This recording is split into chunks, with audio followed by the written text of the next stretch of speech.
নূরের তৈরি ফেরেশতারাও শ্রেষ্ঠ না, কারণ আল্লাহ পাক রব্বুল আলামিন নূরের তৈরি ফেরেশতাদেরকে শ্রেষ্ঠ বলেন নাই, আগুনের তৈরি জিনকেও শ্রেষ্ঠ বলেন নাই, একমাত্র মাটির তৈরি আদমকে শ্রেষ্ঠ বলছেন। প্রমাণ হলো আল্লাহ পাক রব্বুল আলামিন যখন আদমকে বানাইলেন, আদমকে বানানোর পরে আল্লাহ পাক রব্বুল আলামিন ফেরেশতাদেরকে বললেন, ও ফেরেশতারা, আমি আদম বানাইছি, তোমরা দেখো দেখো, এই আদমকে তোমরা সিজদা দাও, সম্মান করো। ফেরেশতারা কোনো প্রশ্ন করে নাই, বিনা প্রশ্নে সিজদা করছে। এর ভিতরে একজন সিজদা করে নাই, নামটা জানা থাকলে বলতে পারেন কে? ইবলিস। আদমকে সিজদা করছিল?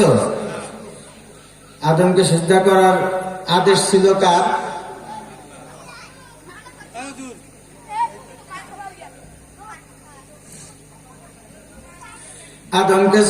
আদমকে সিজদা করার আদেশ ছিল আল্লাহর। আর ইবলিস যখন আদমকে